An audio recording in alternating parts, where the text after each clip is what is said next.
जब red alert दिया है कि लोगों को बहुत सारी प्रिकॉशंस लेने की ज़रूरत है। इसकी बात करें, उत्तर प्रदेश में भी आने वाले 3-4 दिन हीट वेव रहेगा और उसके बाद थोड़ा वहाँ वेट हो जाएगा। उसके बाद हमारा अनुमान यह है कि ईस्टर्ली हवाएं आएंगी जो बे ऑफ बंगाल से आएंगी। मौसम विभाग ने कहा है कि मंगलवार को उत्तर पश्चिम भारत के कई हिस्सों, राजस्थान के कुछ हिस्सों के साथ साथ गुजरात और मध्य प्रदेश के अलग अलग इलाकों में भीषण गर्मी की स्थिति देखी गई। इसके अलावा राजस्थान के कुछ हिस्सों में रात में गर्म स्थिति थी। मंगलवार को सबसे अधिक अधिकतम तापमान हरियाणा के सिरसा में 47.8 डिग्री सेल्सियस दर्ज किया गया है।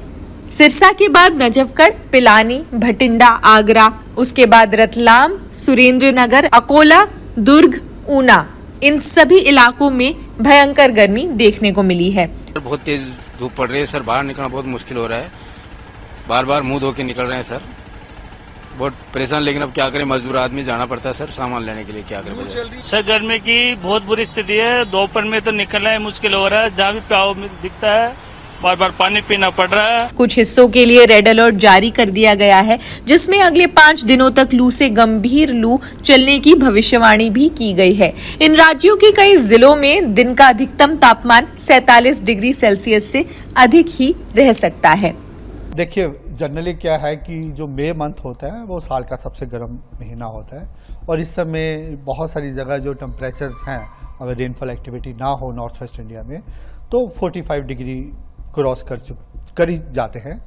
और अभी भी यही सिनेरियो बना हुआ है कुछ दिनों से और हमारा अनुमान ये है कि आने वाले एटलीस्ट 1 वीक ऑलमोस्ट ऐसा ही सिनेरियो रहेगा, जिसके लिए हमने heat wave to severe heat wave, मेन हमारी डेफिनेशंस 2 टाइप की होती है हीट वेव का।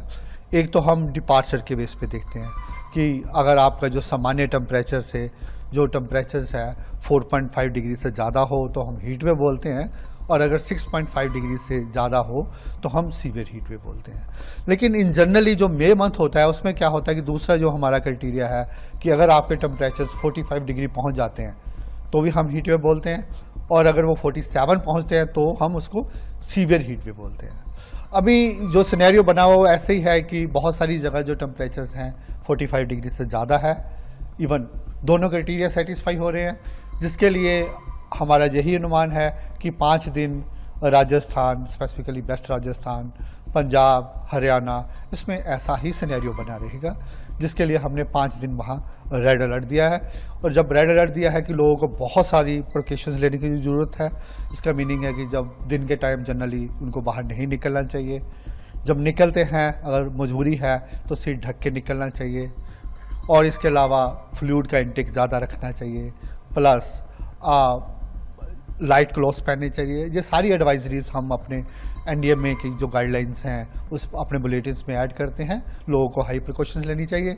अगर आप बाकी राज्यों की बात करें, उत्तर प्रदेश में भी आने वाले 3-4 दिन हीट वेव रहेगा और उसके बाद थोड़ा वहाँ वेट हो जाएगा। उसके बाद हमारा अनुमान यह है कि ईस्टर्ली हवाएं आएंगी जो बे ऑफ बंगाल से आएंगी, तो थोड़ा टेम्परेचर डिप कर सकता है। और अगर आप नॉर्थ मध्य प्रदेश की बात करें, वहाँ भी आने वाले 5 दिनों में हीट वेव सिनेरियो बना रहेगा और उसके लिए भी हमने ऑरेंज अलर्ट दे रखा है। सैटेलाइट पिक्चर्स के माध्यम से दिखाना चाहूँगा। अगर आप देखें, जहाँ काफ़ी बड़ा क्लाउड पैच बना हुआ है, इसमें क्या है कि जहाँ एक सर्कुलेशन पैटर्न बना हुआ है तमिलनाडु के ऊपर, और ये आने वाले 4-5 दिनों में परसिस्ट करेगा, जिसके प्रभाव से क्या रहेगा कि आने वाले 4 दिन जनरली तमिलनाडु और केरला के लिए हमने एक्सट्रीमली हैवी रेनफॉल का वार्निंग दे रखा है।